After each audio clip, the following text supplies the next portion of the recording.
monsieur le collectif qui organise ça avec monsieur Alexis Mercier, qu'on peut applaudir s'il vous plaît. C'est lui qui a géré toute l'organisation, c'est lui qui a permis que vous ayez des gants de protection et les sacs poubelles qui sont utilisés aujourd'hui. D'ailleurs, en propos des sacs poubelles, on en a 3 différents à vous proposer. Vous avez le petit noir qui va être dedans, il faudra mettre surtout le plastique et les cartons. Dans le grand, ça va être les verres et les canettes en aluminium. Et les petits blancs, c'est là où doivent se retrouver tous les mégots de cigarettes. Comme ça, on pourra faire un triage et un comptage beaucoup plus rapide, s'il vous plaît. On va se diviser en plusieurs groupes. Donc il y aura 3 groupes.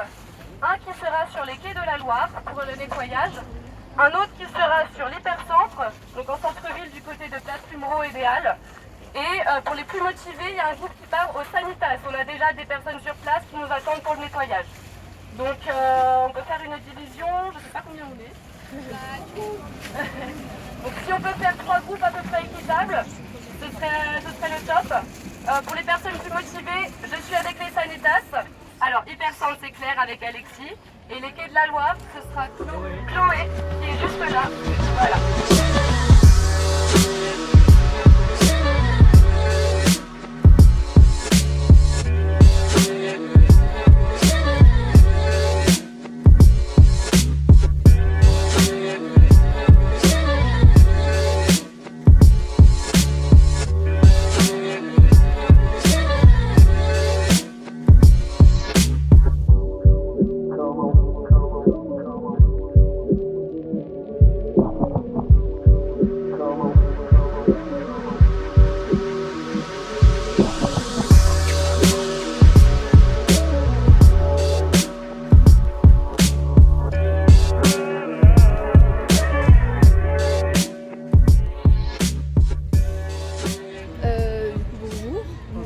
Sur le vif, est-ce que vous pouvez vous présenter un petit peu?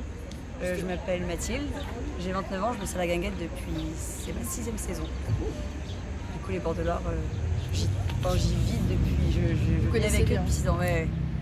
Qu'est-ce que vous pouvez dire au niveau des déchets qu'on retrouve sur les bords de Loire, en particulier sur les quais, juste devant la Guinguette? Ce qui est assez particulier avec les bords de Loire, c'est que c'est assez inactif pendant une grosse période de l'année, c'est-à-dire à peu près 6 mois. C'est souvent lié à l'arrivée des beaux jours, il y a beaucoup de gens, que ce soit les personnes qui fréquentent les quais, eux plutôt à l'année, les étudiants, beaucoup de touristes en fait qui vont venir, qui vont vraiment s'emparer des quais. Ça engendre tout ce que des mouvements de population.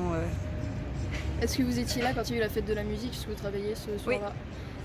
Nous, on a vu des images de la fête juste après, le lendemain de la fête de la musique des quais. C'était absolument immonde. Il y avait des sacs plastiques partout, des bouteilles partout. Vous avez vu pendant la soirée, pendant la nuit, quand les gens ils balançaient des trucs par terre. Même nous sur la terrasse, parce qu'on a un espace quand même qui est plus ou moins ouvert mais assez clos. Peut-être nous on va déjà se contenter de laver tout notre espace. On ne peut pas aussi faire les quais parce que c'est pas possible. Et on voit déjà l'état de la terrasse que les gens laissent. Mais ce que les gens sont capables de laisser, même sur des journées calmes comme ça, avec à laisser des emballages de kebab, à laisser des bouteilles vides, à laisser même leurs affaires. On trouve des choses extrêmement dégueulasses. Sur la fête de la musique, quand il y a des manifestations comme ça, pour le 14 juillet, ça va être pareil. Il n'y a pas beaucoup de poubelles en fait sur les quais. Il y en a. Déjà, moi là j'en compte 1, 2, 3, il y en a une oui, mais c'est qu'en fait, avec des soirées comme la fête de la musique, les poubelles elles sont pleines, elles débordent toutes les poubelles de recyclage. Alors, ce qui est vraiment bien, c'est que cette année, la mairie de Tours a remis d'autres poubelles en fait sur les quais. Donc, c'est pour ça qu'on a beaucoup plus de poubelles de recyclage. Les poubelles elles sont déjà là. Et quand il y a autant de gens qui se déplacent pour un événement, bien sûr c'est immonde et les gens laissent traîner tout. Ce qu'il faudrait changer un peu, c'est que les gens se prennent des habitudes comme des cendriers de poche, ce genre de choses, parce que les mégots c'est quand même extrêmement polluant et pour la dégradation c'est une horreur, alors que c'est tout petit, on a l'impression que c'est pas très grave. Une bouteille vide à la limite c'est plus pratique de le ramasser pour après le remettre dans la poubelle pour les gens qui passent derrière, plus qu'un mégot. Vous diriez que c'est quoi le déchet qu'on retrouve le plus là sur les quais? Du coup c'est les mégots, c'est sûr. Avec Sea Shepherd qui est venu, c'est ce qu'ils ont ramassé, ils avaient des tonnes de mégots. Puis après des bouteilles plastiques, des emballages plastiques surtout peut-être. Ouais. Et est-ce que vous pensez que la mairie de Tours, ou en tout cas l'agglomération, fait suffisamment de choses pour le ramassage des déchets? Oui, nous on voit un peu les équipes des éboueurs en fait, de la mairie de la ville qui viennent tous les matins, ils viennent boire le café ici quand ils ramassent. Ils font un travail super, hein. Ils sont vraiment là, ils ramassent tout ce qu'ils peuvent. Ils sont, je pense, je sais pas si je peux dire qu'ils sont assez nombreux ou pas assez nombreux. Au niveau politique, je veux pas du tout, je connais pas assez pour dire ça. En tout cas, eux, je sais qu'ils font vraiment déjà un travail super. Et qu'est-ce que vous pensez qu'il faudrait changer pour que justement... Les habitudes des gens. Les habitudes des gens, c'est vraiment les gens, c'est les consommateurs, les gens, la société en général. C'est complètement les consommateurs. Ouais. Il y a des gens qui encore maintenant chez eux trient pas le plastique, du verre, des déchets habituels. Et voilà, Guinguette, du coup, vous faites tout le tri des déchets comme ça. On fait le tri entre déjà tout ce qui est tous les emballages carton, plastique. Là, quand vous êtes venu dans le bar, j'allais aller jeter le carton, par exemple. Donc, on essaie de faire on brasse une grosse quantité quand même de déchets, donc si on peut limiter, c'est bien. Et là, on essaie de passer à même des boissons alternatives, plutôt en verre, moins d'alu, moins d'emballage. Le souci avec les quais de Loire, c'est que la plupart des déchets, notamment des bouts de verre, viennent carrément se fondre dans la masse, dans la nature. Donc c'est vraiment un problème parce qu'on les voit plus. Et au final, c'est une pollution qu'on voit même plus et on s'en rend même pas compte. Voilà, pareil, les mégots de cigarettes juste ici, là, il y en a partout. On les distingue même plus. On les confond avec le bois, etc. Là, le verre, pareil, là-bas, il y a du verre partout. C'est le même constat. Toujours le même constat, voilà, des bouts de verre. Là, ici, juste ici, là, un gros bout de verre, clac, partout. Un gobelet, des mégots. Toujours plus. Et là, on est... voilà, quai de Loire, juste à côté de l'eau. Et l'eau qui va finir bien polluée, quoi, et dégueulasse. Voilà, super. Un peu hors sujet, mais parfois on retrouve même des cartes bancaires. C'est pas l'homme qui prend la mer, c'est la mer qui prend l'homme. Tan, tan, tan. Moi la mer, elle m'a pris, je me souviens, mardi. J'ai troqué mes Santiago et mon cuir un peu zone contre une paire de Dockside et un vieux ciré jaune.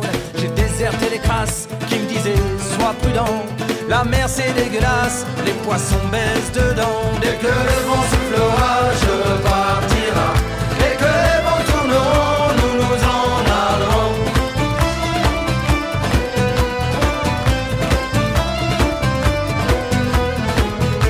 C'est pas l'homme qui prend la mer, c'est la mer qui prend l'homme. Moi la mer, elle m'a pris au dépourvu, tant pis. J'ai eu si mal au cœur. Moi je m'appelle Soumadi, j'ai 29 ans, voilà. Moi je m'appelle Alicia, j'ai 21 ans et je suis étudiante en gestion. Donc vous êtes de Bayonne? Ouais, les deux. Voilà, il y a donc Bayonne. Qu'est-ce que vous pensez de ce qui est fait au niveau de la gestion des déchets et de l'écologie à Bayonne en général? Il n'y a pas pas grand-chose grand-chose, qui est fait en fait, c'est ça qui est dommage. Et surtout nous on a les fêtes de Bayonne tous les étés. Et à chaque fois après, la ville c'est une poubelle quoi. Donc, Même la foire au jambon aussi. Ouais, la foire au jambon aussi. Vous avez fait la fête de la musique ou pas là-bas? Non, moi je j'étais l'ai à pas fait. Biarritz, Ouais. mais Parce que nous ici, on a pu en parler avec certaines personnes, la ville était absolument jonchée de déchets après la fête de la musique, c'était terrible, surtout sur le Non, mais quai. nous le pire c'est vraiment les fêtes de Bayonne parce que les gens ils viennent, ils campent en fait dans tous les espaces verts de la ville, ils campent et ils laissent toutes leurs ordures quand ils s'en vont quoi. Donc, Et vous, du coup, vous venez souvent à Tours ou bien? tous les étés. ouais, on vient à peu près une fois par an. Et qu'est-ce que vous pensez quand vous arrivez? Est-ce que vous trouvez que la ville est sale par exemple? Parce que quand vous voyez les rues, ça vous paraît. Moi je trouve ça ça plutôt va, propre oui. quand même, par rapport à chez nous en tout cas. Ouais. Ouais, c'est quand même vachement propre je trouve. Ah, ça va. Qu'est-ce que vous pensez de la relation que les gens ont à l'écologie en général? Est-ce que, parce que vous êtes relativement jeunes toutes les deux quand même, est-ce que vous pensez par exemple votre tranche d'âge se mobilise suffisamment par rapport à l'écologie, par rapport au changement climatique, réchauffement climatique en particulier? Moi de mon côté, je trouve de plus en plus. Je trouve que les gens se mobilisent petit à petit, mais qui commencent un peu à prendre conscience qu'il y a besoin de faire un peu plus d'efforts, mais ça met un peu de temps quand même. Ouais, voilà, il y a des gens qui essaient de consommer moins ou de consommer moins d'emballage. Tout ça, c'est vrai que aussi, chez nous, ça se fait un peu plus. Acheter des trucs en vrac et des trucs comme ça, au marché par exemple. Et vous, c'est quoi dans vos vies, par exemple, le petit geste écolo que vous avez appris, que vous essayez de mettre en place dans vos vies? Parce qu'il y en a un. Des fois, on fait des trucs, on fait pas gaffe, donc c'est vrai que des fois, on se rend pas compte. Moi déjà, j'essaie d'éviter le gaspillage, de ne pas acheter en trop grande quantité. Ouais, essayer de pas acheter des produits avec beaucoup de suremballage. Ouais. Je pense que vous avez aussi intégré le tri dans la vie de tous les Ouais, jours est-ce que aussi. vous faites- ça. Le tri à Bayonne c'est hyper compliqué, il y a Ouais. très peu de poubelles de tri et en plus on peut trier par exemple les emballages et les déchets qui sont périssables mais c'est le même camion poubelle qui récupère les deux. Ah ouais, Voilà. Donc c'est ça un donne peu- pas c'est trop un peu envie rien. de... Voilà, Ouais. il y a très peu d'endroits où on peut trier donc... Tu utilises des stacks réutilisables, enfin des pauses, des trucs comme ça quoi. Après nous on n'a pas le permis donc on pollue pas avec une voiture, on Ouais. piétonne, on prend les transports en commun. Ouais, Ouais, Donc, c'est super. C'est super déjà. Ce qui est pas très courant chez nous parce que les gens sont très attachés à leur voiture dans le sud, là où on habite, ils sont très attachés à leur C'est voiture. vraiment culturel pour le coup. ouais. Ouais, ils aiment pas les transports en commun, il y a que les personnes âgées, les ados qui prennent les transports en commun en fait chez nous. C'est un peu pareil ici honnêtement, je veux dire pour le bus, c'est un peu peu la même chose, je trouve. La direction Jean Jaurès pour réitérer l'expérience du ramassage. Donc voilà, direction Jean Jaurès et les 2 boulevards pour ramasser un petit peu tout ce qu'on trouve. Encore une fois, le constat est assez incroyable parce qu'il y a énormément de mégots et de détritus. La photo avec le mégot, c'est sûr que c'est le mégot. Regarde le mégot. Aïe aïe aïe. Donc là, rendez-vous à Jean Jaurès pour pouvoir compter le nombre de sacs qu'on a réussi à récolter et puis faire encore une fois un triste constat.